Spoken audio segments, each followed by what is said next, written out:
Diyos na makapangyarihan sa lahat. Pinupuri ka po namin, dinadakila ka namin, Lord. Hati ka namin sa umaga po, Panginoon. Panginoon, ano po karumihan dahil ng kasalanan sa aming mga puso, isip, salita, mga ginawa pagawain po kami, Panginoon. Tunay nagpapasalamat kami, Panginoon, sa buong sanglingong binigay niyo sa amin. Maraming salamat, Panginoon, sa kalusugan, kalakasan na binigay niyo sa amin. Dinadalain ko po ang buong gawain ito sa umaga ito, Panginoon. Dinadalain ko po ang mga music team, Panginoon. Ikaw po ang mamuna, maghari sa kanila, Panginoon. Maging dinadalain ko po, Panginoon, ng Ushers Ministry, Panginoon. Ikaw po patuloy ang mamuna sa kanila, maging ang Children Ministry, Panginoon. Dinadalain ko rin po ang magsasalita sa umaga nito, Lord. Banal pong Espiritu ang makita sa Kanya. At tunay nawa ang Kanyang mga salita, Panginoon, ang salita ay tumimo sa bawat puso ng bawat stand, Panginoon. Dinadalain ko po ang lahat ng ito sa matamis ng Panginoon pangalan ni Jesus. Amen.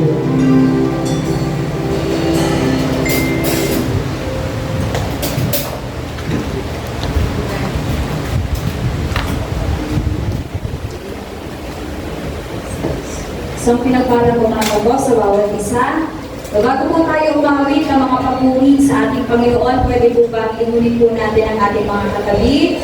Itian po natin, kamayan po natin, at sabihin po natin isang pinagpalang umaga kapatid. Morning po.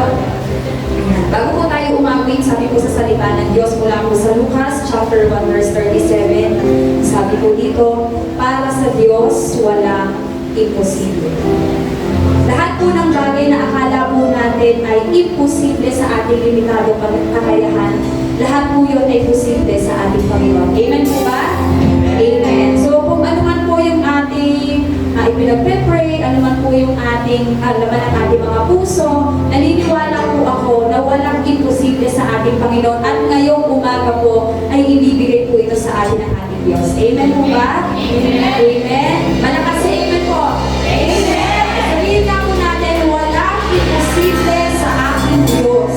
Walang imposible sa ating Diyos. Amen. Sabayan niyo po kami umawit ng mga papuri at pasasalamat sa ating Panginoon.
morning, Lord, hayaan mo po kami, Panginoon, na ikaw ay alayan ng mga papuri, ng mga pasasalamat mula sa aming mga puso, Panginoon. Let your Holy Spirit fill this place, O Lord.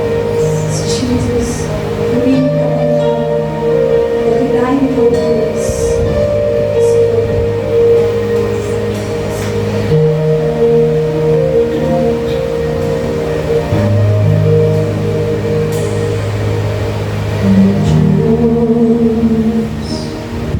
Ikaw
declare po muna pala natin.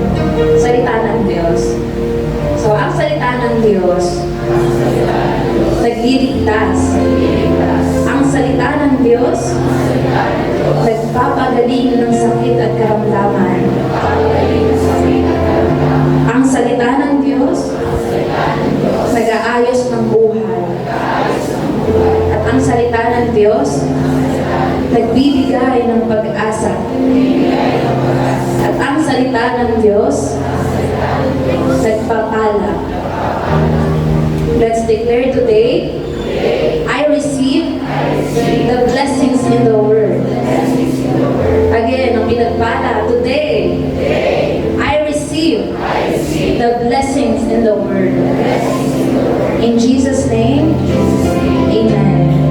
So bago po tayo maupo, basahin ko lang po itong verse natin for today from 2 Corinthians chapter 5, verse 18. So sinabi po dito, pwede po sabay-sabay nating basahin, maiksi lang naman po siya.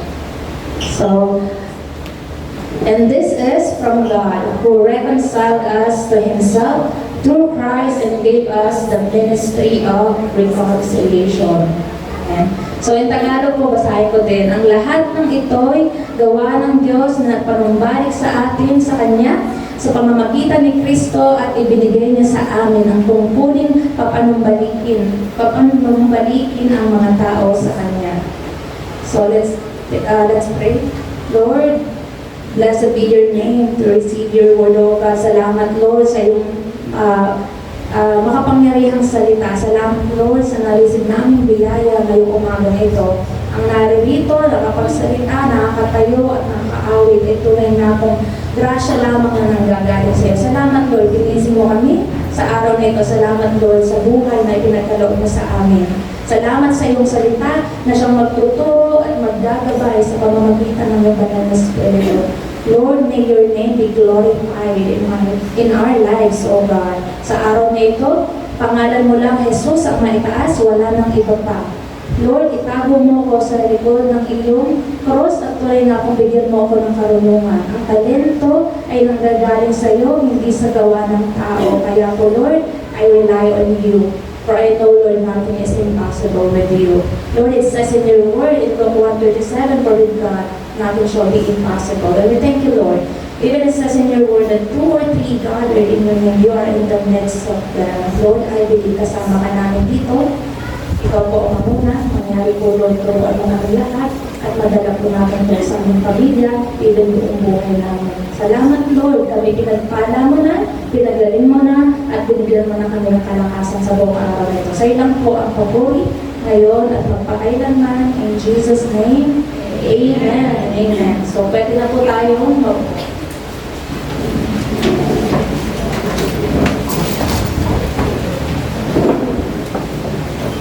kamusta po kayong lahat?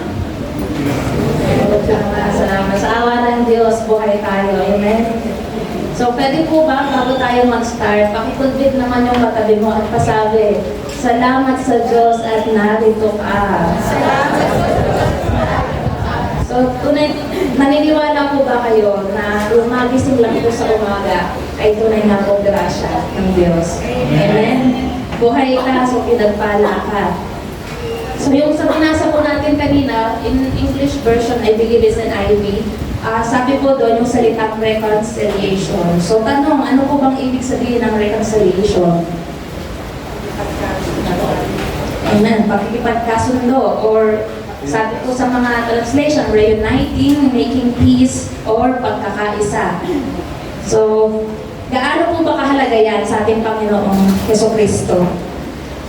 Dahil yan po yung pinagkaloob sa atin ni Jesus nung napako siya sa krus, di ba? Yung magkaroon tayo ng pagkakasundo, pagkakaisa kay Kristo. So yung pagkakaisa po kay Kristo, yung lahat ng tao ay magkaroon ng pagkakaisa sa Kanya. Yung may connection po, yung may unity. Pakisabi nga po yung word na unity. Yan ang meron tayo kay Kristo. So kaya po yung title natin for this morning ay tinawag ko na Being United in Christ. So, bago po kasi ako magturo nito, Ito po ay nabase po dun sa pinuntahan ko sa Chiang Mai, Thailand. Naipangako po kay Pastor Joshua na yung natutunan ko doon, i-share ko din sa inyo. So, dahil po din na ginagawa yung daan, napatagal.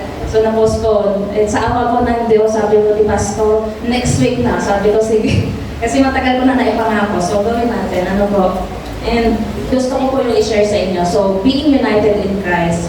Nais ko po ibahagi kung ano yung naging take-away ko nung nag-aral po ako sa IGO or tinatawag natin Institute for Global Opportunities. So bago po kami umuwi, sa mga hindi ko pala nakakilala sa akin, pumunta po ako sa Chiang Mai po, Thailand, last August, July, August. So, doon po ay nag-aral po ako sa IGO at bago po kami umuwi, nung natapos ko po yung pag-aaral doon, may binibigay po silang regalo sa amin.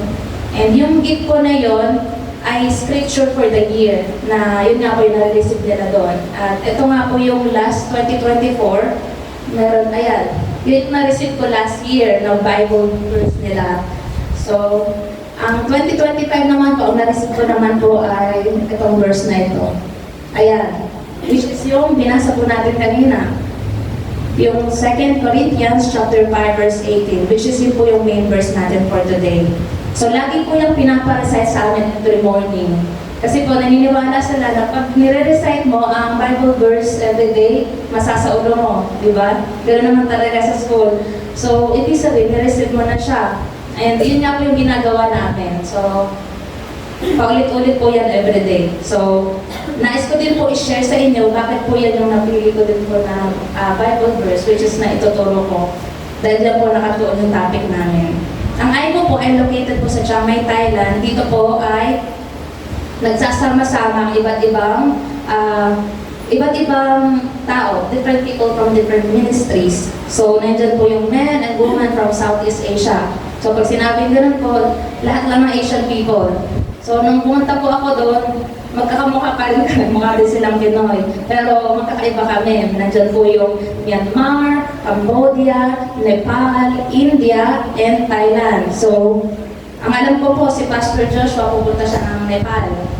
So, magtuturo siya doon. So, isa po doon sa makikilala niya, mga naging classmate ko po. Marami po ako naging classmate from Nepal. And as per Pastor Michael and Pastor Joshua, ako daw po yung first Pilipino na nakapag-join dito. Kaya praise the Lord. Praise the Lord po. One chance na experience ko po na ako yung kauna-unahan. So salamat sa Diyos. At meron po dito, 3 linggo po kaming mag-aaral. Kasi walang tigil, wala ka ng time mag-cellphone. Which is, nagustuhan ko po yun. Kasi nga po, ang focus mo lang ang Word of God and sharing the Word of God. So, yung 3 linggo po, para po matapos ng pag-aaral, kung sa college po, di ba, isang semester. So, yun po yung katumbas niya. At pag natapos mo yung 3 taon, dahil 3 taon po ito, which is mahirap sa schedule, pero kailangan dahil po para matapos, makakagraduate ka after 3 years. Which is nakapag-second na ako at next year, 3rd year, praise the Lord, matatapos na. Kaya, praise the Lord. So, graduate na ako next year.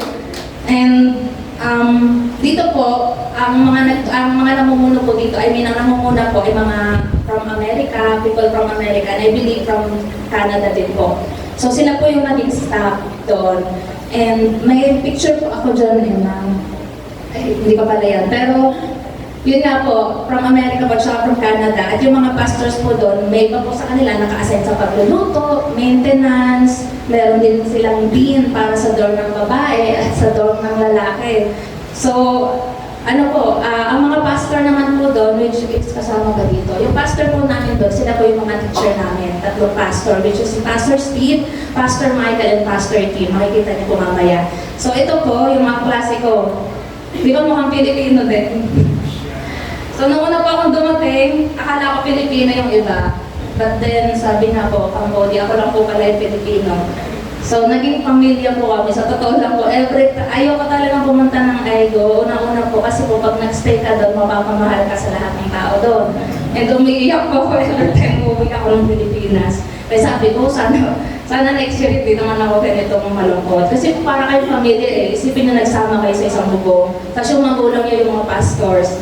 So masakit po dahil po, pag yung mga kaklase ko po last year, hindi ko siya na magiging kaklase next year, iba naman. Kasi po sa India, ang ginagawa nila, lahat ng estudyante, pinapatry ko nila. So kaya po masakit, pag dating mo na next year, iba na ulit mukha ang makikita mo. Hindi mo na makikita yung naging best friend mo. Ano po?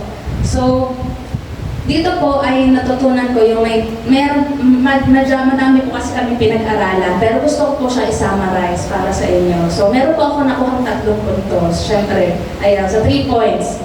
At sa pag-aaral ko na yon, ang number 1 po dito, so, ang tanong, bakit pa tayo tinawag sa pagkakaisang ito at ano pong layunin sa ating buhay bilang Kristiyano, yung being united in Christ? So number 1, we are being prepared for the next level of obedience. So ano pong ibig sabihin yan? Inihahanda daw tayo sa sunod na level ng ating pagsunod. So ano po bang ibig sabihin pag sinabing next level? Level up. So, di ba ibang level na mas mature ka na, mas may experience ka na. Kumbaga sa laro, sino po ba mga gamer dito? Sa laro, may beginner at mayroong professional. Kung sa building, may first floor, may second floor. So, pero ano po bang ibig sabihin pag next level of obedience? Parang napakahirap ata nun. Yung mahirap nang sumunod, may next level pa ng pagsunod. So ano po bang ibig sabihin nun? Yun po ba yung pag inutusan ka ng nanay mo na umigil ng isang balding tubig ngayon, sunod na araw, 2 balde naman? Ganun po ba yun?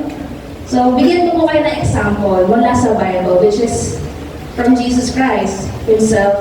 Sabi po sa Matthew chapter 28, verse 16 to 20. So, ayan, basahin ko lang po siya. Sabi po dyan, pumunta ang 11 alagad sa Galilea sa bundok na sinabi sa kanila ni Jesus. Nang makita nila si Jesus, siya'y sinamba nila, subalit mailan sa kanilang nag-alinlangan. Lumapit si Jesus at sinabi sa kanila, ibinigay na sa akin ang lahat ng kapangyarihan sa langit at sa lupa. Kaya pumayo kayo, gawin ninyong alagad ko ang mga tao sa lahat ng mga bansa. Bautismuhan ninyo sila sa pangalan ng Ama at ng Anak at ng Espiritu Santo. Turuan niyo silang sumunod sa lahat ng iniutos ko sa inyo. Tandaan ninyo, ako'y laging kasama niyo hanggang sa katapusan ng panahon. Amen. So, example na lang po yan. Sino po bang kausap dyan ni Jesus? Mga disciples niya, di ba po? So, example na lang po ng disciples ni Jesus. Nung tinanggap po nila si Jesus bilang kanilang guro, tagapagligtas, sumunod sila sa Kanya, di ba po? So, nung napako po si Jesus sa krus ng Kalbaryo, nung napako po siya at umakyat sa langit, doon po ba natapos yung kanilang misyon? Di ba hindi naman? Doon pa lang nagsimula ang misyon nila, which is next level of obedience. Amen po? So, yung first command nila na sinunod, ay yung naniwala sila at tinanggap nila si Jesus. Yung second, yung next level, which is, sinunod nila, ginaya nila yung ginawa ni Jesus, which is sila po nagpatuloy.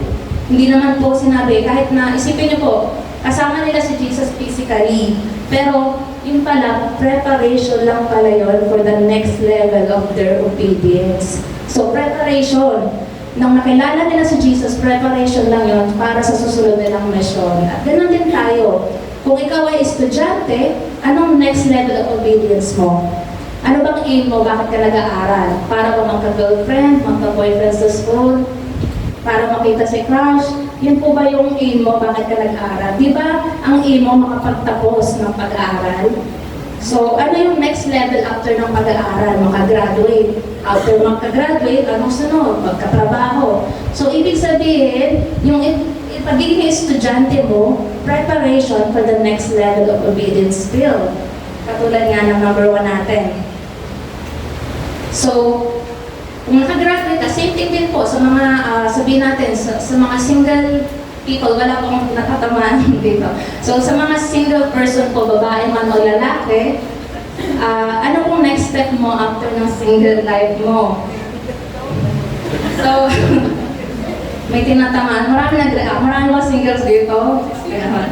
So, So sabi po, next level, pag daw single ka, syempre, kung ikaw ay ready, sino po nakaatid ng turo ni Pastor Ru sa mga kabataan dito? So, last time po kasi nagkaroon ng gathering, youth gathering. Tinuro po din ni Pastor Ru, if you are prepared physically, mentally, emotionally, financially, and spiritually prepared, ibig sabihin ready ka ng mag-asawa. And yun nga po, ang next level of obedience mo, hindi lang sa single life ako, papakasaya ko dahil meron na ako trabaho, which is ano ba yung aim mo? Di ba magkapamilya? Yun naman yung next mo, ikasal. So, yung next level of obedience mo, yung pagiging matured ka na bilang asawa. So, ano naman po sa may mga asawa, ano yung next level of obedience mo? Pag nagka-asawa ka na, anong next? Di ba magkaanak? So, ibig sabihin po, hindi natatapos ang buhay ng tao sa nakilala mo lang si Jesus. Example lang po yung mga sinabi ko, which is, ganun din po kay Jesus Christ. Hindi lang pwedeng kinasal lang kayo ni Jesus parang sa pag-aasawa, which is siya yung bridegroom, tayo yung bride, di ba? So, ganun din po, hindi ito natatapos na nagpakasal lang kayo ni Jesus. Dapat faithful ka sa asawa mo. Di ba ganun po yun? So, yun yung next level mo. Nung nakilala mo si Jesus, nakatali ka na sa Kanya, hindi ka na pwedeng lumingon pa. There's no turning back. Amen? So, mahirap sumunod, pero pagbabad ka ng salita ng Diyos, hindi ka mapapatid. Oo, nagkakamali, tao tayo di ba? So, natural lang po yan, pero balikan mo yung tagapagligtas mo. Amen? So, kaya nga daw po kinakasal kasi magiging isa na kayo kay Kristo. Wala nang atrasan. At yun ang totoong pagmamahal. Na kahit sobrang kilala nyo na ang isa't isa, hindi pa rin kayo nagsasawa. Kasi mahal mo. Which is, kahit sanay na kayo, alam mo na yung, kung naalala ko po yung nanay ko kasi tsaka tatay ko, 40 years. Di ba nakakasawa ko, 40 years mo kasama sa bahay. Pero hindi naghihiwalay kasi yun yung vows. Yun yung kanyang forever vows na kahit sa hirap at sa ginhawa. At yung season po ng pagiging single, i-prepare mo yan ng kasama si Kristo. Para pag dumating na yung next step sa mga kabataan, para pag dumating na yung next step mo, prepared ka na. Amen? Kasi hindi lang doon natatapos yun. Pag kinasal ka, doon para ang sunod na kalbaryo. Totoo po ba yun? So, kwento ko lang po. Meron pa akong gustong i-share. May picture po ba? Ano pa may picture dyan? Ayan. Yung pong magkakasama. Ay, yan po yung picture namin. Gusto ko na i-share. Ayan, yung teacher, tsaka yung mga staff. Sila din yung nag-maintenance. Alam niyo po, tulong-tulong lang sila. Walang ibang tao. Ayan po si Pastor Stephen. Sino pong kilala si Pastor Stephen dito? Pumunta na siya dito. So siya po yung nag-invite sa akin. Inabot po niya kay Pastor Joshua yung card. Inabot sa akin ni Pastor Joshua. Sabi ko, pag-pray ko muna. And then sinagot ni Lord. So next po na picture, sorry. Ayan po. Ako lang po nag-isip. Para akong mayor sa gitna. So, ayan po yung picture namin. Akala na iba Chinese daw. Ay, hindi po ako Chinese. Akala nila taga-roon din ako. Kasi meron din po kami kaklase na from Thailand. So, minsan napapagkamalang tayo. Hindi ko alam mukha ba akong Thai. Pwede, joke lang. So, yan po, ang mga klase ko. Tuturo ko lang po. May taga-India, sa mga hindi nakakita, taga-India, ito po, dalawang mag-asawa. Gusto ko kwento sila. Ang pangalan po nila ay si Nisi at si Ashok. So, naging kaibigan ko po sila. Kasi kaklase ko, katabi ko siya, yung babae, katabi ko sa room. So, sila po ay mag-asawa, at sa kanila po, hindi uso yung dating. Papayag po ba kayo pag kinasal, kaya doon mo na mamimit yung mapapangasawa mo? Napakahirap po na. Pero yun po yung nangyari sa kanila. Which is sabi ko, wow. Opo, kasi alam niyo yung matandaan. Ayun, sa mga bata, di ko rin dati alam yung matandaan. Narinig ko lang kay Pastor Joshua. Pero yung matandaan, parang yun nga, mixed marriage. Kumbaga, ang magkakasundo, magulang niyo, mga pastor niyo. Kasi po sila ay Christian. They're both Christians from the Christian family as well. So, sila po ay ang magulang nila, pastor, leader, so kung nagkakasundo yung magulang nila. Kasi gusto nila, Christian din yung mapapangasawa. Ano po? So nangyari po dyan, nung sila po ay, hindi na po sila dumating sa dating. nung sinabi na sila, ready ka na ba? Ready ka na ba? Nagde-devotion sila. So, pag ready ka na, pwede ka na, engage ka na. So, alam niyo po, yung lahat nakaayos na ng magulang nila. Parang napakaganda rin po, though may advantage, may disadvantage. Kasi, unang-una, kaya ang advantage doon, at least wala ka nang problemahin. Na may mamimit ka, baka nagkamali ka nang nakilala. At least doon, pag magulang, approve na sa parents mo. But then, para sa akin, hindi ako okay doon. Kasi hindi na ako sanay na makikita ko lang yung asawa ko sa kasal na. Sa atin, hindi uso yun, eh, di ba? Kailangan makilala mo muna. So sa kanila, sabi ko, ba't ganun? Sabi ko, question ko po yun. Sabi ko, ganun, paano yun? Paano pag hindi mo gusto, hindi ka na-attract sa kanya? Sabi niya, walang ganun sa amin. Parang hindi nila kinoconsider na kailangan meron kayong attraction or something. Ang gusto nila yung peace from God. Medyo sabi ko, maganda rin naman, okay naman yung idea mo. Pero sana nag-meet man lang kayo.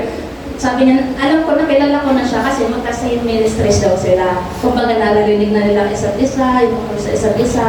Tapos nagkakasalubungan, ganyan.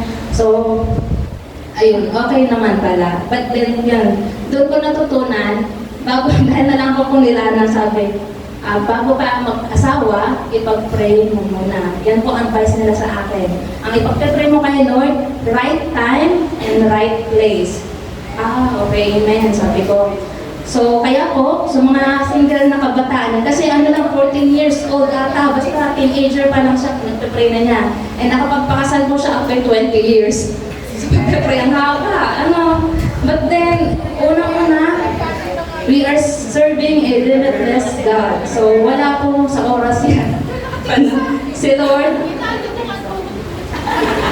ayan, meron po, joke lang. Wala ko tinitignan sa unahan. Joke lang po. So, ibig sabihin po, right time, right place, ipag-pray mo. So, ibig sabihin, hindi daw siya tumitigil araw-araw, pinag-pray niya yun. Which is natutunan ko po yun, kasi po, hindi po ako, noon hindi ko talaga siya pinag-pray madalas. Ang lagi ko pinag-pray, Lord, protektahan mo kami, ang pamilya ko, ilayo mo kami sa masamang loob, gano'n. Then doon ko nalaman, kailangan pala maging devoted ka din sa pag-pray. Kasi unang-una, sinabi yan ni Jesus, bago pinako si Jesus sa cross, nag-pray muna siya, di ba? Nung bago siya mamatay, nag-pray din siya. So dapat pala, gawin mong lifestyle ang prayer. Amen? So yun po natutunan ko sa kanila. As in, araw-araw niya pinag-pray, walang pigil. But then, 20 years, mahabang paghihintay, binigay pa rin ni Lord. Amen? So wala po sa oras yan, na kay Lord yan. Meron pong tamang panahon at tamang oras si Lord. Hindi po naaayon sa schedule natin, pero sa schedule niya. So, ang naging next level of obedience mo ay yung pagkakaroon ng godly family. Pag kilala mo na si Kristo, ang hindi na yung kailangan itong magiging asawa ko, Lord. Lord, kung sino pagkaloob mo sa akin, dapat may peace ako. But at the same time, meron ding attraction. Though sa kanila, hindi na uso yun eh. Pero sa atin, syempre, pag-pray mo yung gusto mo. Kasi hindi naman na baka napipilitan ka lang. Kasi binigyan tayo ng free will ni Lord. Meron pa rin tayong pag-choose. Ano po? So, sa mag-asawa po, sa may mga asawa at nagtatrabaho na din, ano yung next level doon?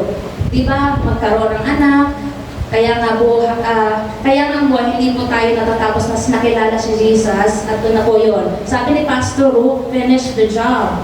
Pakisabi po sa katabi nyo, finish the job. Finish the job. So yan po yung powerful word na nareceive po kay Pastor Ru. And sabi ni Jesus, sa John chapter 14 verse 15, pakibasa po, if you love me, you will keep my commandments. So sinabi dyan yung word na keep. Again, pakisabi yung word na keep. Keep. Anong ibig sabihin nun? Keep-ipin. So, sabi po, pagsunod, hindi lamang po sa araw ng linggo, hindi lamang po nung nakilala ko si Jesus, sige, na-receive na kita, pero ongoing pa rin ako, ganun pa rin yung buhay ko. So, ang ibig sabihin ni Lord, kung mahal mo ako, susundin mo. So, dapat ikikip mo yung word niya sa buhay mo. Hindi lang sa araw ng linggo o saan may nakakita sa'yo. Kahit nasa loob ka ng bahay mo, keep mo pa rin. Amen? And katulad nga po nung na-share sa amin ni Pastor Joshua, ang pagsunod sa lahat ng oras. Hindi man ganun kadali, pero pag yung heart mo, Lord, ikaw nang bahala, tulungan mo ako, protektahan mo ako from temptation. So, alam mo po, yun, nandun yung heart mo na lagi nakatuon sa Kanya. Hindi tayo perfecto, pero sabi niya kasi, kung mahal mo si Kristo, yun talaga yung totoong nagmamahal, di ba? sinusunod mo ang sinasabi niya.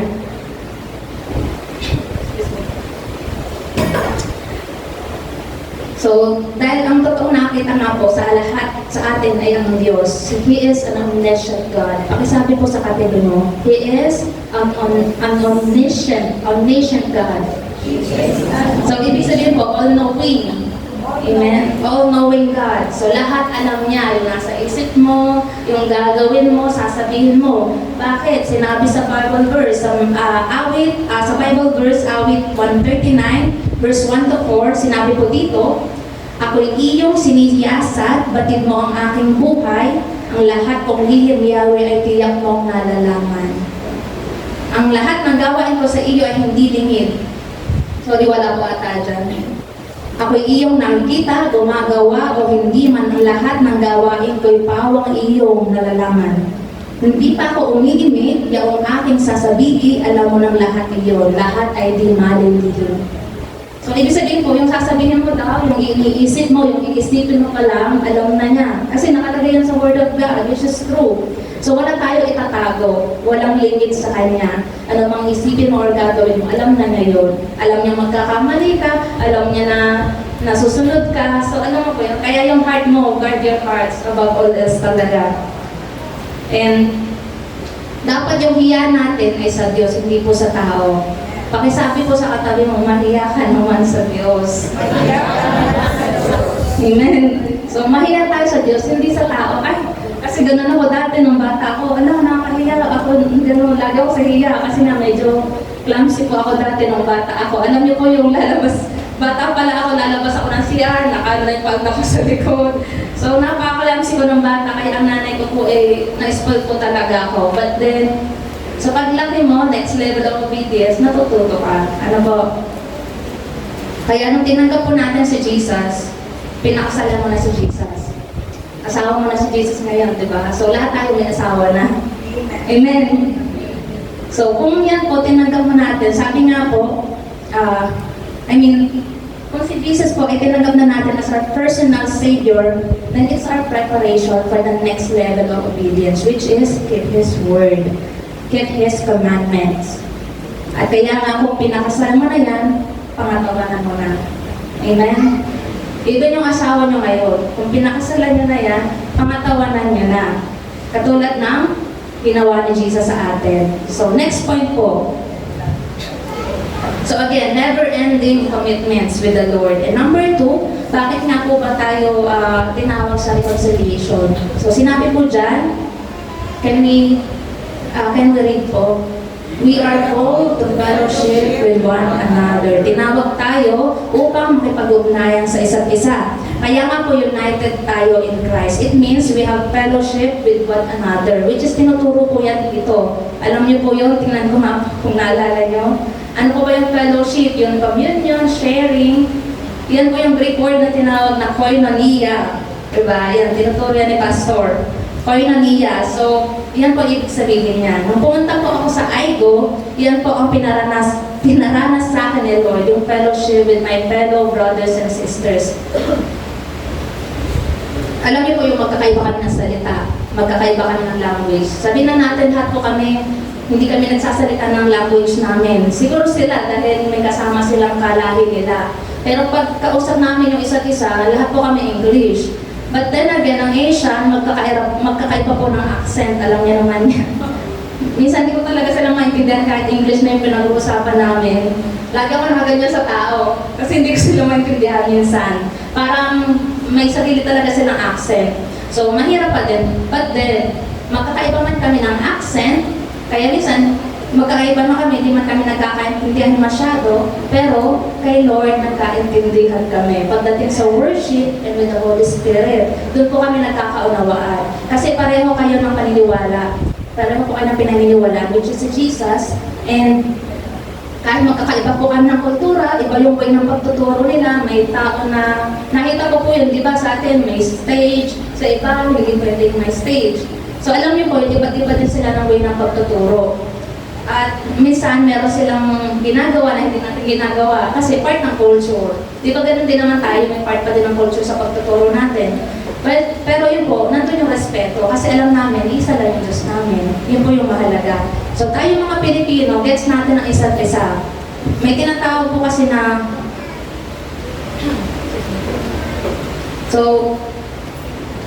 may tinatawag po kasi na conflicts. Pasabi po sa katabi niyo, conflicts.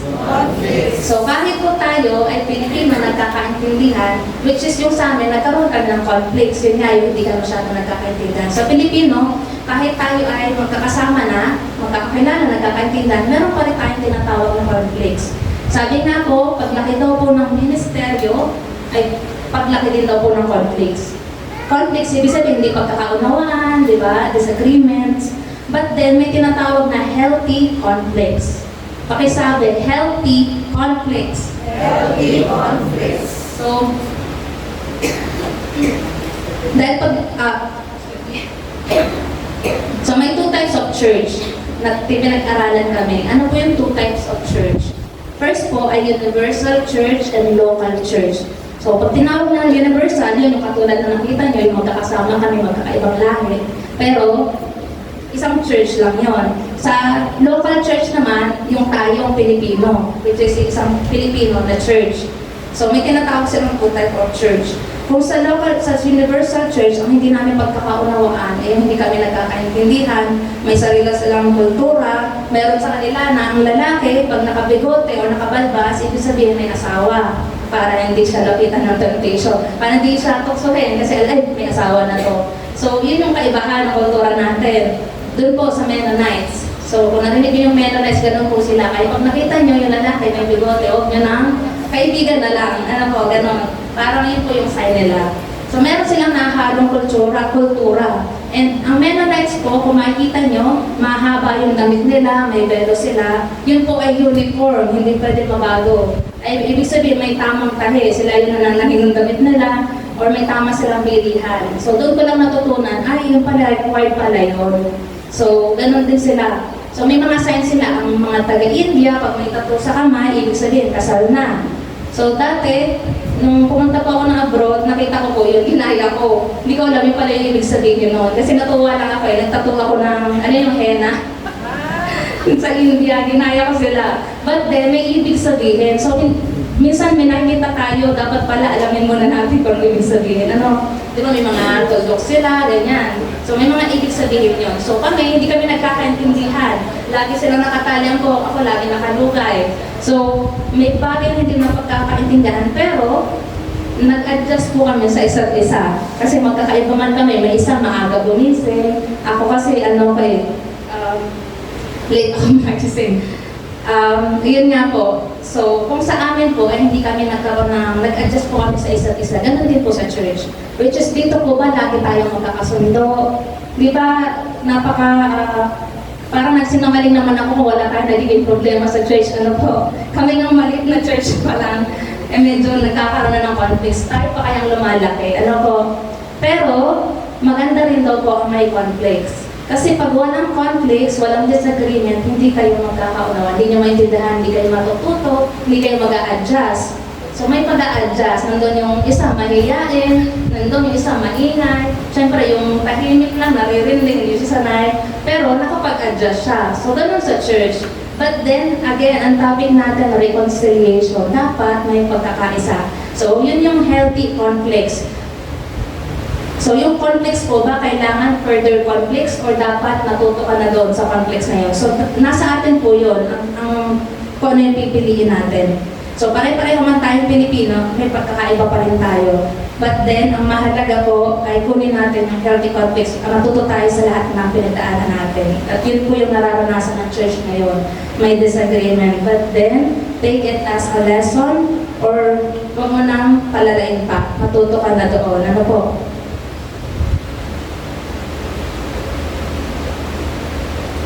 So, sorry po.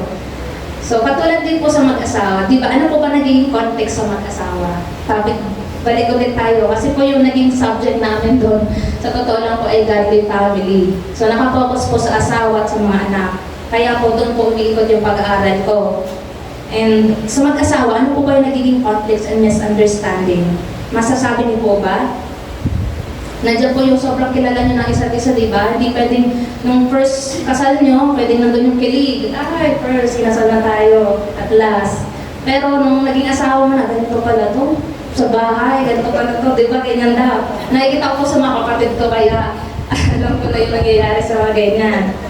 So, na-prepare na nakikita ko. And may mga bagay na hindi napapagkasundan ng mga asawa. Kasi nga, kung paulit-ulit na kasama mo, nag-adjust kayo sa isa't isa. So, yung gusto nyo, yung hilig nyo, ay may pagkakaiba, di ba? So, ano po bang sagot doon? Hiwalayan ba agad? Kailangan ba divorce? Sa lahat ko na pinuntahan kong bansa, lahat po sila may divorce eh. Then sabi ko sa amin, walang ganyan. Nagulat po sila. Hindi lang na walang divorce sa Philippines. Sabi ko, kaya nga hindi pa ako nag-asawa kasi walang divorce. Nag-joke lang ako. Pero po, nagulat ako kasi kahit may iba na Christian sa kanila, nagdi-divorce pa din. Sabi ko, ang alam ko, wait lang po. Iinom lang po ako sa ito.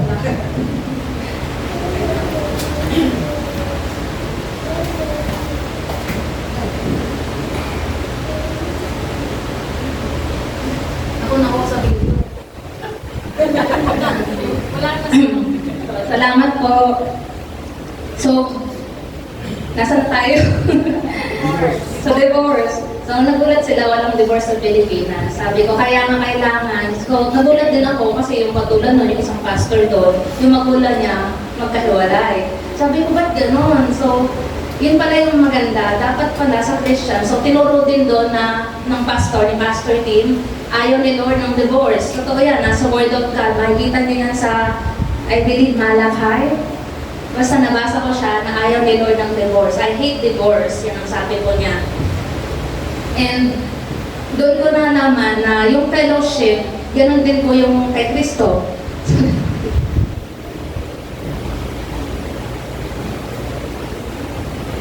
Ayun po. Sorry, nakajump ako. So, meron po silang tinatawag na ang ating, yung family is our,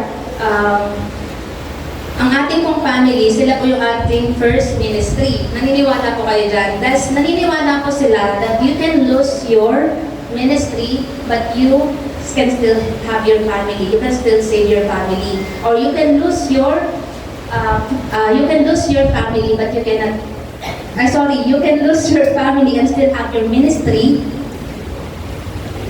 Or you can lose your ministry, but you still have your family. Okay, sorry po. Nagulo na ako sa sinulat ko. So, you can lose your ministry, but you still have your family. But you cannot lose your family and still have your ministry.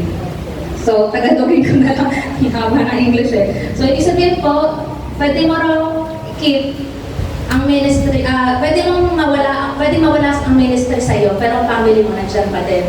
Pero hindi pwede mawala ang pamilya mo, ang ministry nandiyan pa din. Ay, malinaw po ba? Kahit ako nagulan. Pero sinasabi po nila na kailangan, paano mo masishare ang Word of God sa ibang tao kung ang pamilya mo sirang-sira na? Hindi mo man lang nabigyan ng time na i-share ang Word sa kanila. So, question, paano kung pag ako lang yung Christian sa family? Meron pa akong kilalang ganyan. Wala pa akong pinatatamang religion. Ang family po niya ay from Iglesia ni Cristo. And nung sinabi po niya naging born again Christian siya, itinakwil po siya ng kanyang mga magulang. Kasi sa kanila po, pag may isang, yun po sabi niya sa akin, dahil from yung nga pong pamilya nila, yung pamilya nila gano'n, eh nakakilala siya, naging born again Christian siya. So itinakwil po siya, nag-disconnect na sila, huwag niya siya binibigyan ng baon, kaya siya nagtatrabaho siya mag-isa. So yun po yung pinagtatry niya na lahat sila. Mayroon. So, paano ba ganun yung sitwasyon? It doesn't mean itatakwil mo din yung pamilya mo. Itakwil ka ng pamilya mo, pero yung pagsunod mo, nandun pa rin na, okay lang, mahal ko pa rin sila. Kasi alam mo na, si Lord naman ang kumikilos eh, hindi ikaw. So, dapat po, ganun din yung focus natin. Huwag po yung, okay, focus tayo sa ministry, ang active na active ka, pero yung pamilya mo, kamusta naman? Ano po, napapabayaan na pala.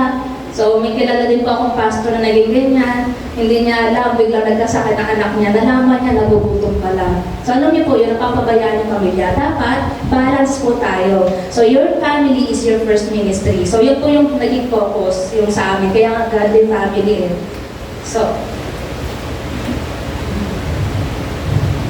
So, ibig sabihin lang po, no, yung tinuturo natin or sinishare natin sa ministry, o kung ano man po yung natutunan natin sa ministry, apply po natin, i-take home po natin. May take away din po. So, application is obedience. Pakisabi sa katabi mo, application is obedience. Application is obedience. So, kung in-apply mo, obedience yun. Like, di ba? So, amen. Kaya again, we are called to fellowship with one another. Hindi lang sa kapwa church natin, but sa family natin. Kasi church din sila.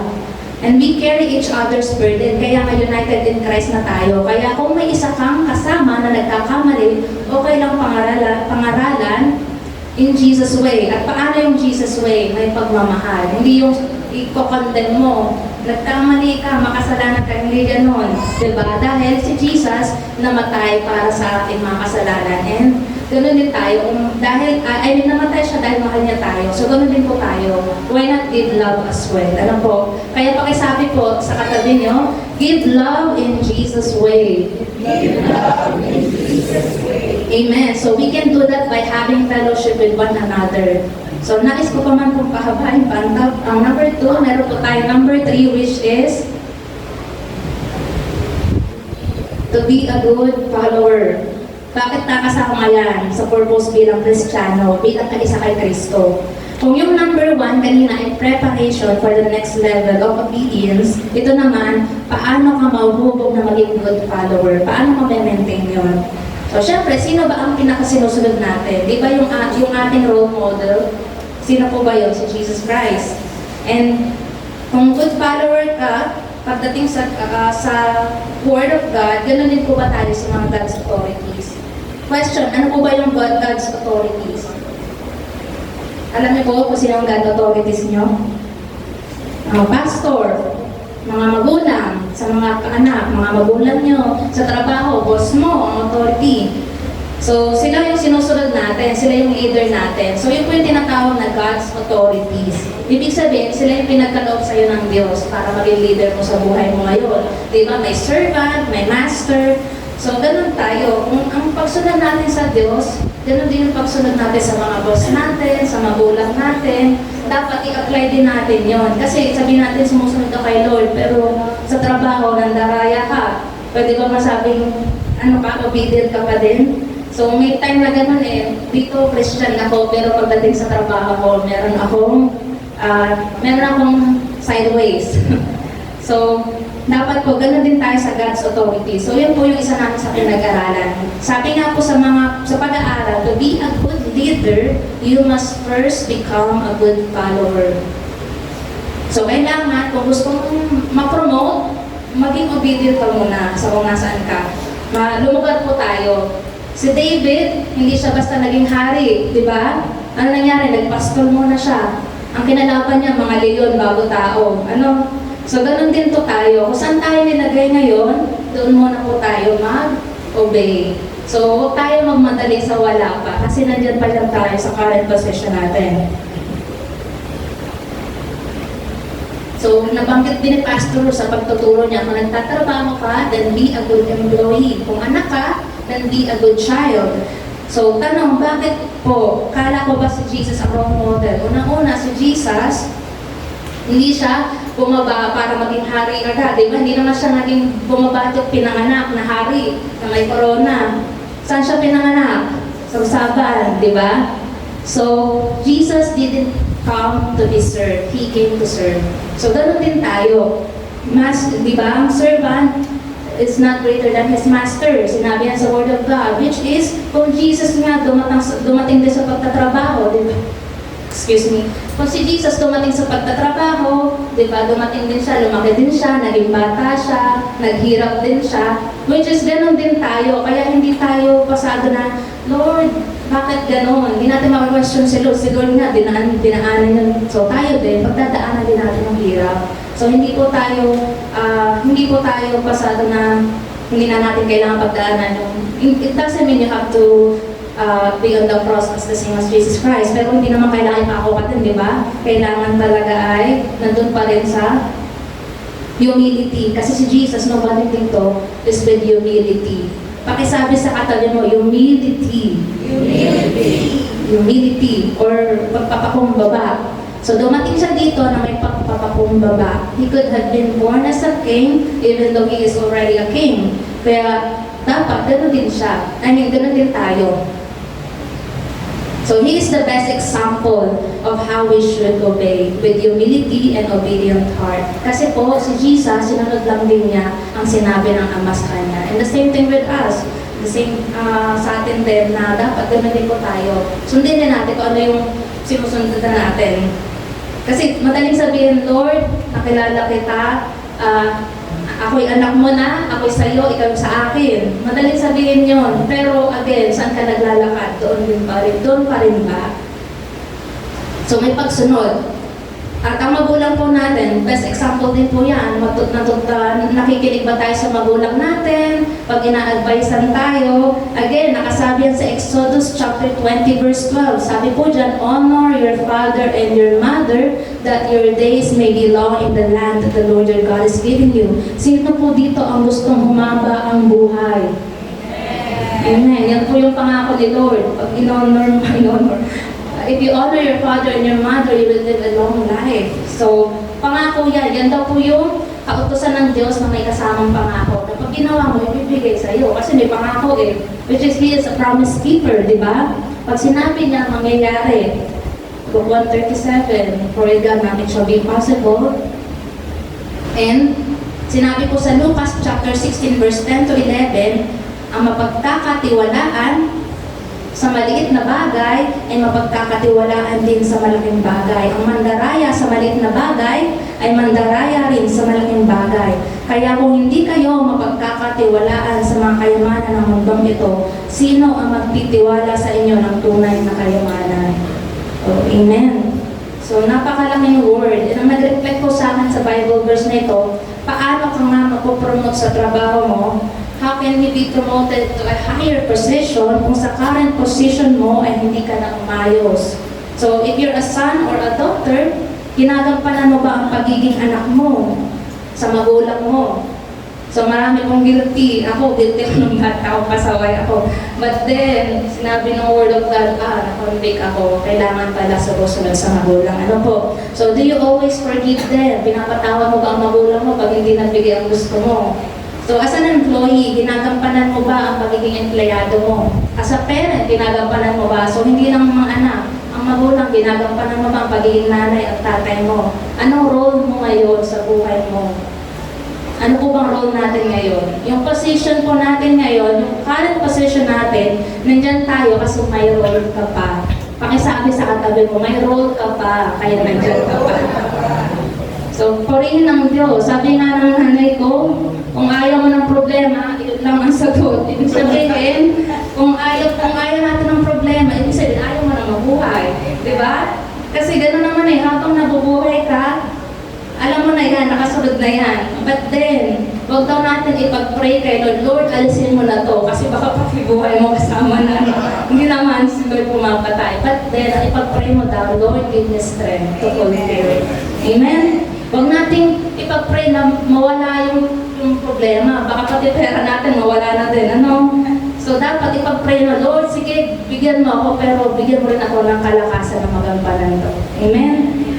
So, yung role po natin, blessings yan. Kaya ka nandyan, meron ka pang purpose, may role ka pa. So, if you want to reach the next level, if you want to reach the next level, be a good follower in your current season. So, kung gusto mong ma-promote, sumunod ka muna. Amen. Totoo po yun. Kasi po, dati, nag-start lang din ako sa mababa. Sabi ko, Lord, sige, magiging obedient ako kahit ayoko ng posisyon ko ngayon. But then, napupromote. Diba? Nandiyan na yung sa akala mo, nag-start ka lang. Kaya sa mga estudyante na magtatrabaho, advice ko talaga, tiis-tiis lang. Pakisabi sa katabi nyo, tiis-tiis lang. Si David, hindi siya basta naging hari. Ang dami niyang pinagdaanan. Diba? Lumaban siya sa leon.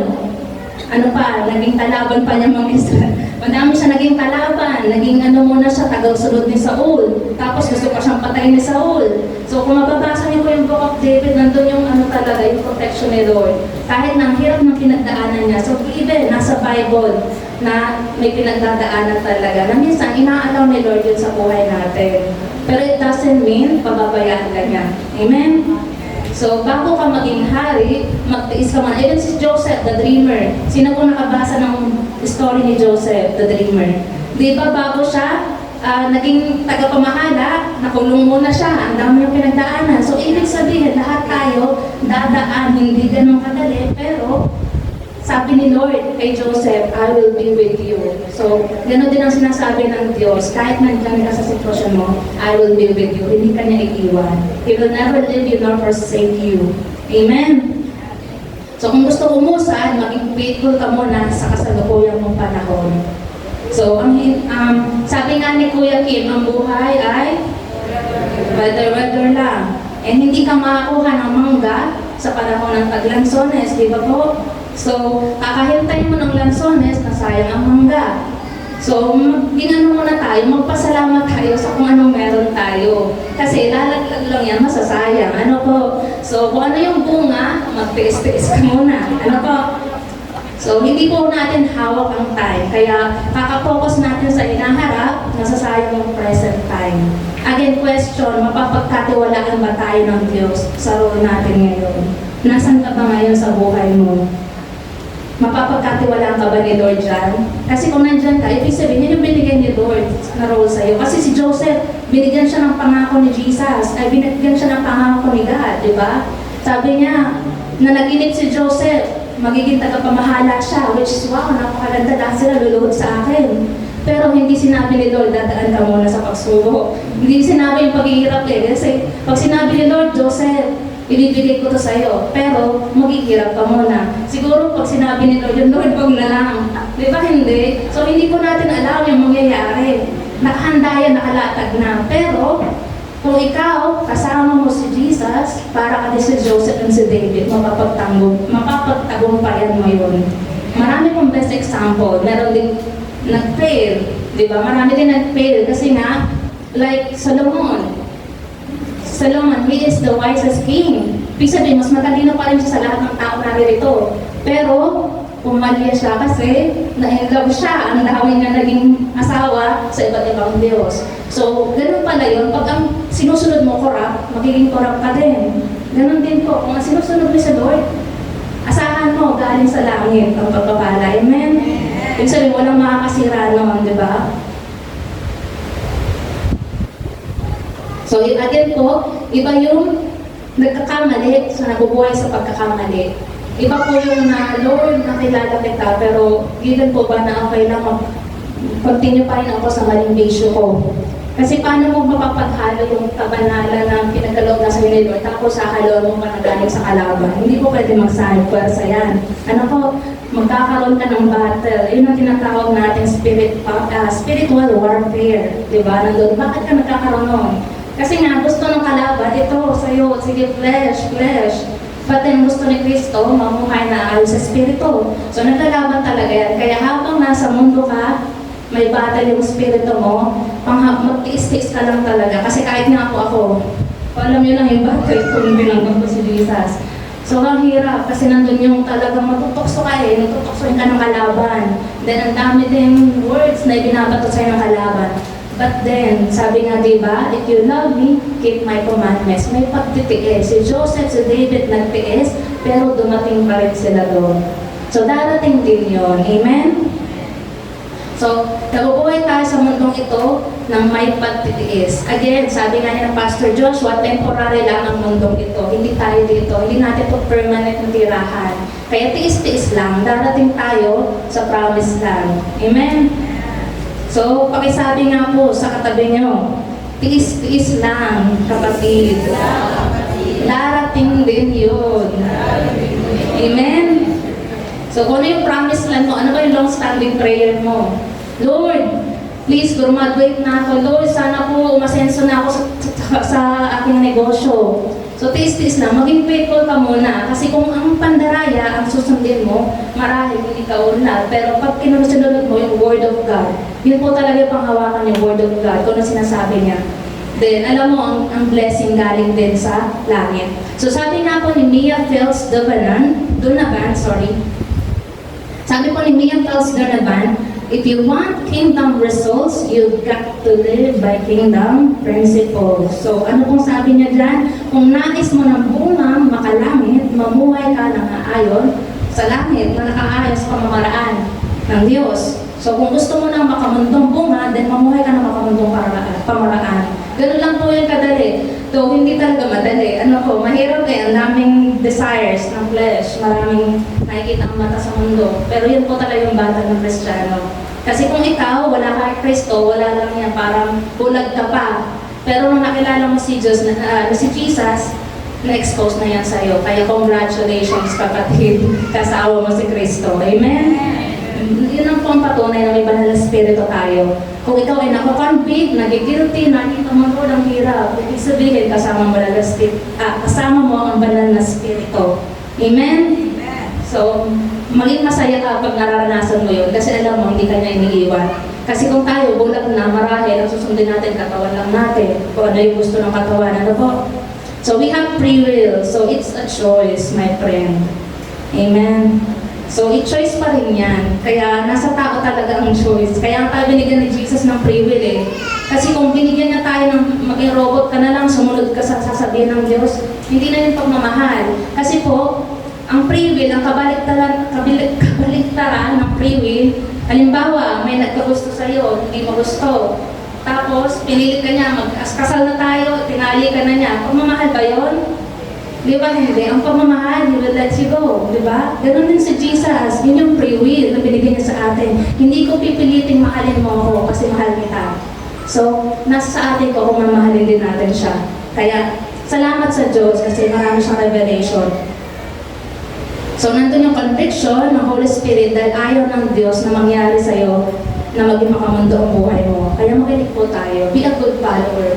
Mahirap maging faithful as a good follower. Mahirap maging faithful, but then, isipin mo, Lord, kasal na ako sa iyo. So, hindi na ako magkakasala. Amen? Hindi po pwedeng given na Christian na ako. So, sa langit ng diretsyo ko, okay lang magkamali kasi pinatawad na ako kay Kristo. But then, alalahanin po natin Word of God, if you love me, you will keep my commandments. So, He is a good shepherd and we aim to be a good follower. Tayo po yung flocks, di ba? Ang mga tupa, pag tumalo ng isa, lahat tatalo na yan. So, ganun po tayo. Kung saan ang dari ng mundo, doon tayo tumatalon. But then, may good shepherd tayo. Pinulong niya tayo sa pagmamahal. Amen? Meron tayong guide sa paglalakad na natin. Kaya yun po ang maging focus natin. Maging good follower ng good shepherd. We cannot be, hindi pwedeng may good shepherd and we are a bad follower. Pwede ba yun? Kaya nga sinabing good shepherd and good follower. So, we are, He is the Father and we are the path. Hinuhubog niya tayo. Kaya minsan darating pa sa hindi mo nakikita, makikita mo lang yung maliit na picture, pero hindi mo nakita yung big picture na plano niya. Kaya doon po tayo mag-focus sa Word of God. Amen? Amen. Again, in Jeremiah, it says in Jeremiah, Blessed is the one who trusts in the Lord, whose confidence is in Him. So, ang pagtitiwala ay nasa Kanya, hindi sa sarili. Huwag po tayong, kung sinasabi ng isipin mo, parang sinasabi ng Holy Spirit sa akin, ito daw yung gawin ko. Huwag mo muna pagkatiwala ng isipin mo, Word of God talaga. Kasi hindi po tayo propeta. Kasi minsan may tao nagpapaka-propeta sa sarili. Nausap ako ng Diyos, ikaw daw yung mapapangasawa ko. Hindi. Word of God. Kasi hindi ka naman propeta, hindi mo pwedeng gawin. Anong gift sa'yo ni Lord? Doon ka mag-focus. Kasi ako, hindi ka po propeta, pero binigyan niya ako ng gift sa pag-share ng Word of God. Binigyan niya ako ng, binuksan niya ang mata ko sa Word. Which is po yung naisip ko, na-receive ko kay Lord. Kasi dati hindi ko naintindihan ng Bible. Totoo lang, inulit-ulit ko yan, lalo yung Revelation. Hindi ko siya naintindihan. Pero nag-pray po ako kay Lord, na-receive ko yung Holy Spirit. Naanawaan ko po yung Word niya. Sabi ko, dati hindi ko ito naintindihan. So yun pala yun, dati ito talaga niya sa Word. So dapat po talaga baba tayo ng salita. Amen? So yun lamang po, nakatapos sa awa ng Diyos. Tayo po manalangin.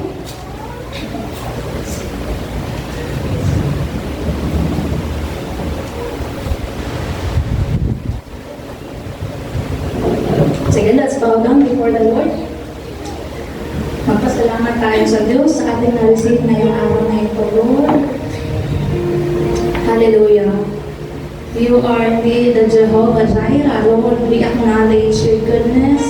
We We just want to thank you, Lord, for the word that we have received today. Lord, thank you sa wisdom. Thank you, Lord, sa lahat na natututunan namin, sa lahat ng example mo sa Bible, Lord. We just want to thank you, binigay mo ang salita mo sa amin. Kung hindi dahil sa iyo, marahil ligaw na tumba kami, O God. Kung saan-saan kami mapupunta, pero dahil sa grasya at pagmamahal mo, dahil sa ginawa mo sa krus ng Kalbaryo, Lord, binigyan mo kami ng buhay na kasama ka. Salamat sa conviction, Lord. Salamat sa lahat na natututunan namin sa bawat araw. Thank you, Lord, for the word. Thank you, Lord, for the miracle. Yung mabuhay na nakakapagsalita sa harapan ng tao, Lord, yung ganitong gawain. Salamat, Lord, sa opportunity.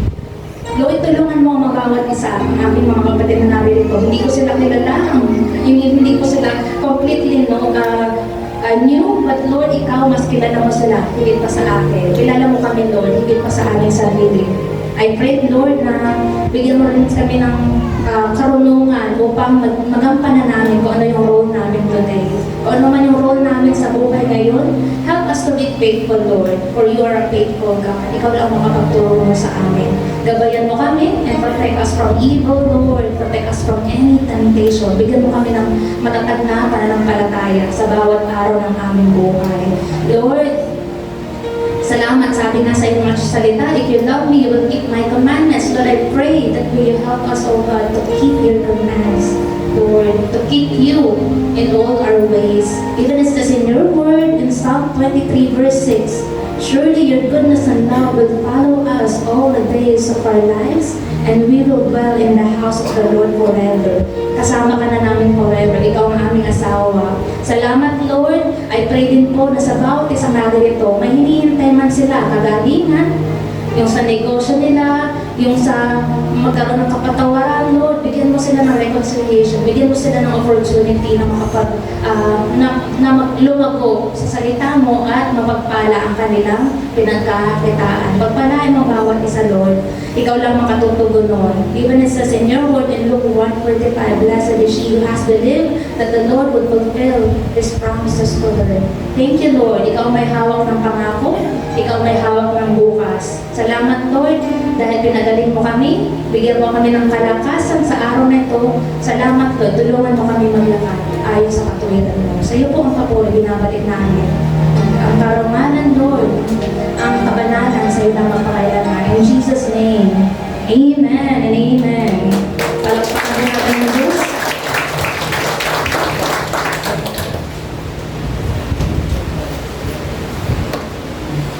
Kaya tayo mga kapatid, kapagpala ba kayo?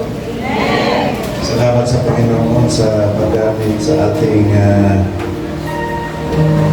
Bible Scholar. So, tunay na sa kingdom ay walang katalunan dito.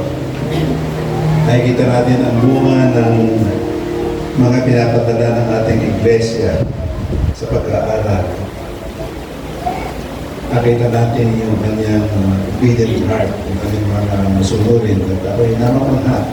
Bata pa siyang leader sa ating branch sa Kabaka ay mataas na yung level ng kanyang pananampalataya. Patunay na kapakit-pakinabang nakagamitan sa kinda. Sabi nga niya, we should be like the one we follow. Tayo lahat ay huwag na tanggapin natin ang Panginoon sa Kristo. Yung next level of obedience natin, yung sinabi sa Matthew 28:19. All authority ay binigay na ng Diyos sa Kanya at ibinibigay sa atin. So tayo daw ay umayo. So meron tayong next level of obedience to make fellowship with another, one another, and to reach out for the lost. Napakalaga niya. Salamat sa iyong pamangkin, sa paggamit sa iyong Panginoon sa bawat ito. At parang naglakway tayo na tumaas yung antas ng ating narating sa pangunawa sa salita ng Diyos sa umaga ito. Palapakan natin ang Panginoon.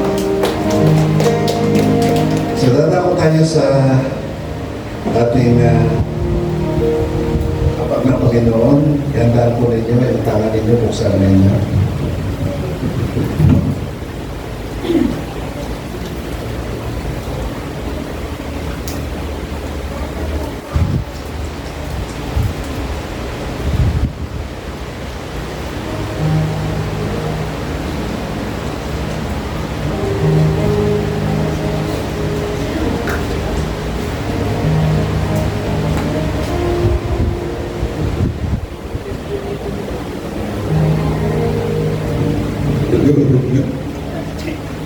Purihin ng Diyos. Okay. So, purihin ng Diyos. So, bago tayo tumanggap ng ating communion elements o sa elements na nagsisimbolo ng katawan ng Panginoon at tubo ng Panginoon, let's bow down our head and let's come to God in humility. Kung meron tayong mga bagay na pagsakaisang sa Kanya, o hindi pagsunod sa Kanya, kung may mga tayo ay mayroong nasaktan tayo, at hindi pa natin nagagawa ng pagkapatawad o paghinatawad sa Panginoon, let's do that at this very moment to seek God's forgiveness. Panginoon, lumalapit po kami sa iyo. Kami po ay mahina. May kahinaan kami. May mga bagay na dapat namin gawin, na ipagpatiban namin gawin, o hindi namin nagawa. Dahil ng aming kahinaan, patawad po. May maaari din kami na nakasakit sa amin, na hindi namin nagawad ang pagkapatawad. Unay panalangin na sila mapagpala. Patawad po.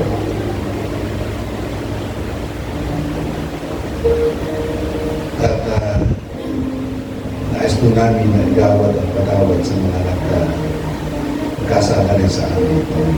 Patulad na patawad sa amin. In Jesus' name. Amen. Tapos po natin ang ating tinapay na nagkisimbolo ng katawan ng Panginoon sa Kristo.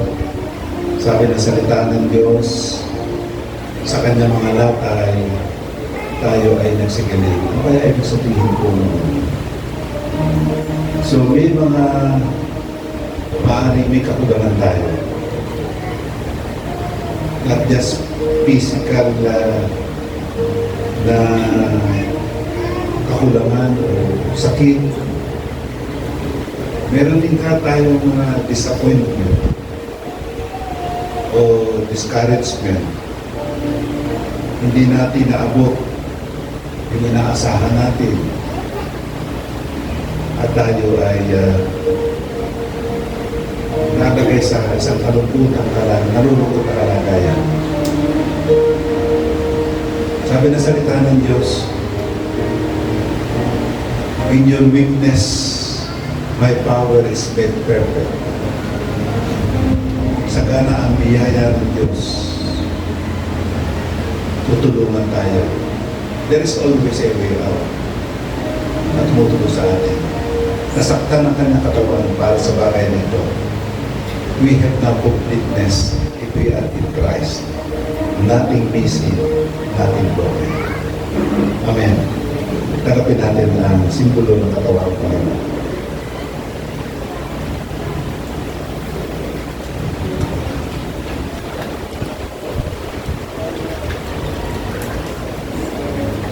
Hallelujah. Tapos po natin ang inumin. Ang aklat ng Exodus ay nagkasabi ng walang pagbubo ng dugo, walang kapatawaran ng kasalanan.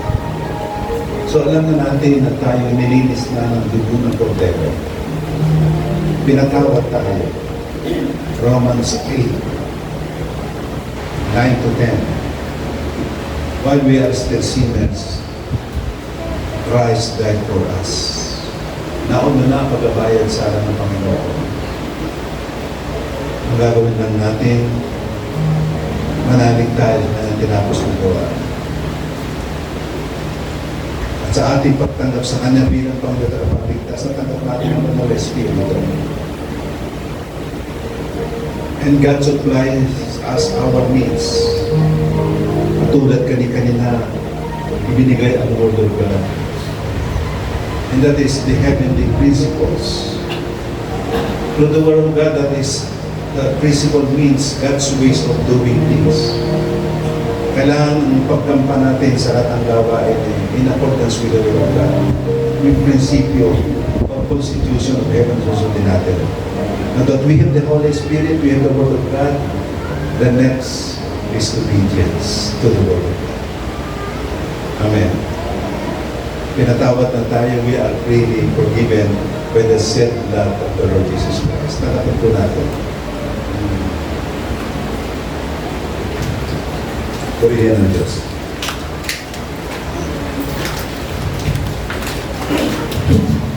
Yan, magandang umaga po sa ating lahat. Pinagpala po ba ang lahat? Amen. Yan, salamat sa ating Panginoon kasi napakaganda ng ating mensahe ngayong araw na ito. Salamat, Sister Charisma, at ginamit siya ng Panginoon. At tunay na talagang hindi natin kakayanin, hindi natin makakaya ang lahat kung wala ang Panginoon sa ating buhay. Kaya maraming salamat sa ating Panginoon. At tatapon na po tayo sa ating covenant. Pwede po bang ilagay natin ang ating kamay sa ating dibdib?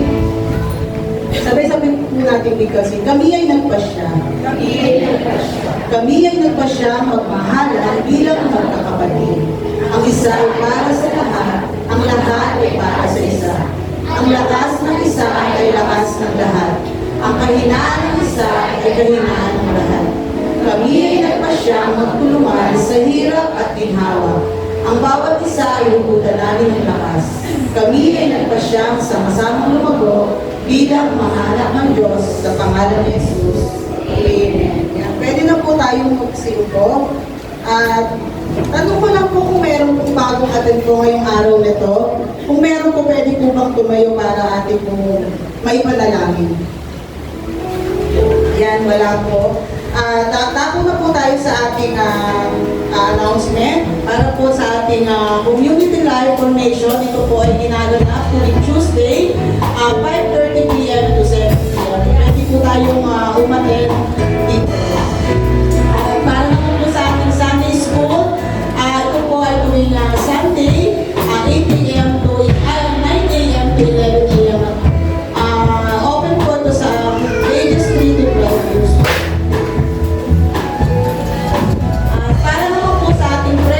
Meron po tayo tuwing Friday, 5:30 p.m. to 7 p.m. Hindi kaya po rin ang lahat para umatin po dito. Sa ating pong Sunday worship services, ito po ay tuwing morning, alas 9 ng umaga, alas 12 ng umaga. Sa gabi naman po ay 7 to 8:30 p.m. Para naman po sa ating home prayer meeting, your family, prayer meeting for your family, ito po ay makikita po yung guide sa ating FB group and page. Hindi kaya po yung lahat na magkaroon ng home prayer meeting. Para po sa ating praise and worship team, ito is in need, instrumentalist, keyboardist, bassist, lead guitarist, and drummer. At sa mga interesado po, pwede po kayong lumapit sa ating music team, na Sister Lana at kay Sister Leia. Tawagin ko po si Sister Ace para sa ating exhortation.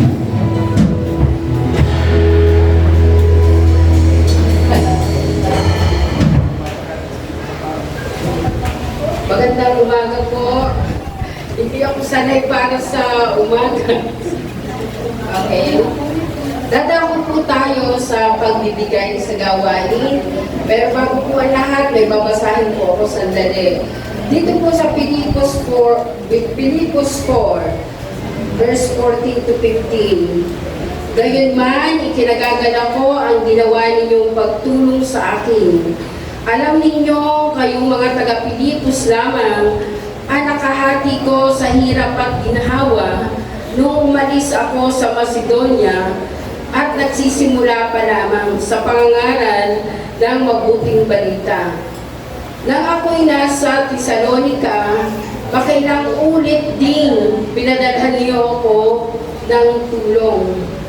Salamat sa Diyos. Ito po ay sulat ni Pablo sa mga taga-Pilipos. Kasi po ang Pilipos Church, ito po ay kilala sa larangan ng pagbibigay. At saka po ito po ay church na marunong magtanim. At walang pagkakaiba sa taga-blessing. Ang taga-blessing po magaling din magtanim. At sa 17 po saglit, hindi sa hangad kong laging tumanggap ng mga kaloob. Ang nais ko'y sumaganas ang pakinabang na tatanggapin ninyo. Sabi ni Pablo, si Pablo po nagsasalita nito, maliban sa mararamdaman mo ang tunay niyang pagpapasalamat sa taga-Pilipos, inaano po niya dito na hindi daw lagi niya lang gusto na tumanggap. Ang hinahanap niya ay maranasan natin ang tunay na pagpapala ng Diyos. Kaya lagi tayo pong, sabi dito, magbigay. At 18, madali lang po ito, narito ngayon ang katibayan ng labis-labis na kaloob niyo sa akin. Higit pa sa aking pangangailangan ang tulong ninyo, sa pangangailangan tulong ninyo, sa akin nadala ni Epaphroditus. Ang mga ito'y masamyong handog sa Diyos at haing kalugod-lugod at kaaya-aya. Malayo man, nasa Thessalonica na si Pablo, talagang pinadadalahan pa po rin siya ng tulong ng mga taga-Pilipos. At sabi niya dito, labis-labis ang pagbibigay. At sabi nga, pinadadala niya ito at sabi, ito daw ay isang samyo, kalugod-lugod. Alam niyo po ba, ang mga ibinibigay natin sa ganitong gawain ay sinasabi din isa ito sa pagpupuri o pagsamba sa Diyos. Lagi ko rin nababanggit, ano man ang ating ginagawa na para sa Diyos. Ibinibigay man ang ating oras, ang ating talent, kayamanan na mula sa puso, ito po ay kinalulugdan ng Diyos. Sa last verse naman, at buhat sa kayamanang hindi mo ubos, ibibigay niya ang lahat ng inyong kailangan sa pamamagitan ni Kristo Jesus. Purihin ang Diyos at ang Ama magpakailanman. At dito sa huli, alam ng Diyos ang pangangailangan ng bawat isa. At lagi ko pong sinasabi, lahat po ng pag-aari sa mundo ay Kanya. At ibalik natin po ito sa Kanya. Patuloy po tayo masigasig na magbigay sa ganitong gawain. At ito ay parang pinupuri na natin ng Diyos. Totoong pinupuri natin ng Diyos sa pamamagitan ng pagbibigay. Huwakan na po natin ang ating handog.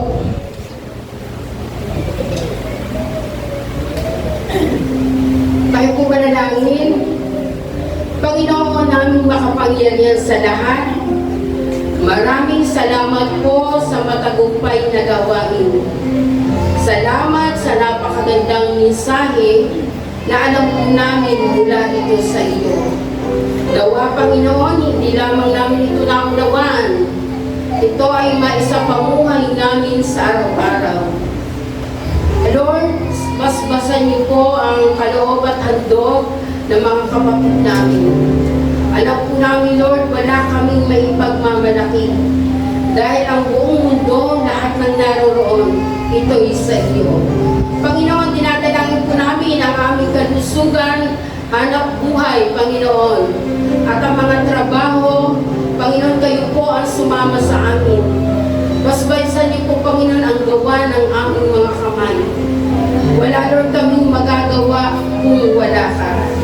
At Lord, sa oras din po ito, sa paghihiwalay-hiwalay namin, Lord, nawa makita sa aming buhay na kayo ay nasa sa amin. Maraming salamat po rin sa aming mga pastor, sa lahat ng manggagawa, sa lahat, anuman Panginoon ang ministry na kinabibilangan namin, Panginoon, ikaw ang bumabay sa amin. Nawa ito ay magawa namin na nasa iyong kalooban. Sabi mo nga sa Colossus 3:23, anuman ang iyong ginagawa, gawin mo na maluwag sa kalooban, na waring hindi ka sa tao naglilingkod, kundi sa Panginoon. Maraming salamat po sa tagumpay ng lahat. Ang lahat pong ito ay isang dalangin namin sa pangalan ni Jesus. Amen. Magbigay po tayo ng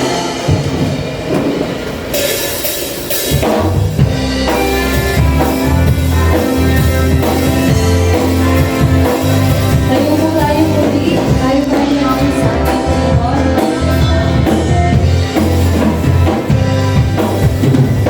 Bakit posible sa ating Diyos? Kaya niyang gawin lahat. Kahirap sa tingin mo'y kahirap. Walang imposible sa ating Diyos.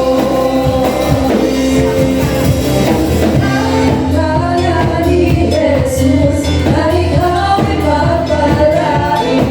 Higit pa sa'yo ang inaasam, higit pa sa'yo ibibigay ng Diyos. Pangako na'y totoo, sobrang pagmamahalan ng Kapitan.